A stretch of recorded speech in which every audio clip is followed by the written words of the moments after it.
नमस्कार, आप देख रहे हैं जगत क्रांति टीवी और मैं हूं आपके साथ ज्योतिका। आइए रुक करते हैं खबर की ओर।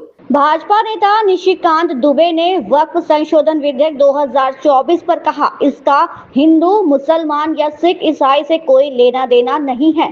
जब चुनाव हुआ तो कांग्रेस ने केवल मुस्लिम वोट बैंक की राजनीति करते हुए वक्फ में संशोधन करके मुसलमानों को बरगलाने का प्रयास किया। जेपीसी की 60 बैठकें हो चुकी हैं। आज भी अध्यक्ष ने कहा कि इस पर चर्चा कर लेते हैं।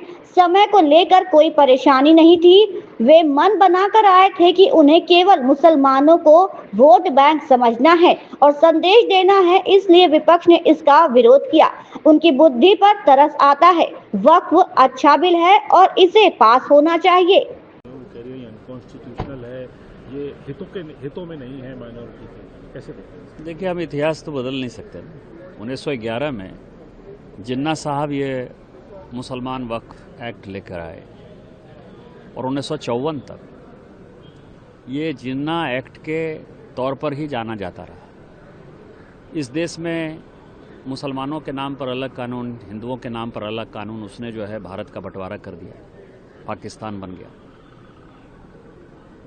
इसके बाद जो वक्फ है, पैगंबर मोहम्मद साहब ने जब वक्फ स्टार्ट किया या उन्होंने कहा कि वक्फ करना चाहिए गरीबों के लिए, बड़ा अच्छा कॉन्सेप्ट था। उसको पहला यहूदी मुकर्रबिल था जिसने कि पहला वक्फ किया। मदीना में उसने 7 अपने बगीचे दिए, उसने विल में दिया।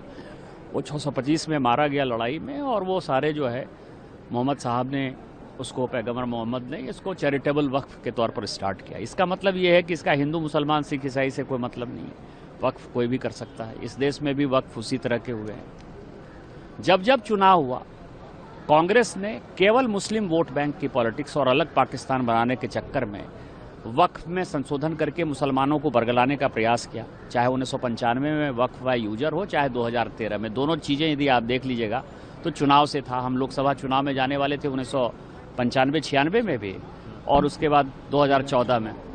तो ये दोनों एक्ट थे।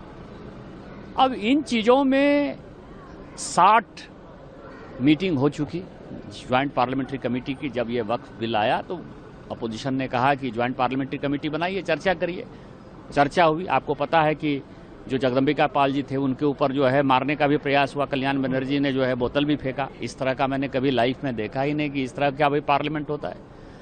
आज भी बिजनेस एडवाइजरी कमेटी में, संयोग से मैं भी उस कमेटी में मेंबर हूँ, आज स्पीकर साहब ने कहा कि 8 घंटे कर लेते हैं, इसके बाद यदि हाउस का सेंस होगा और बढ़ाना होगा तो और बढ़ाएंगे।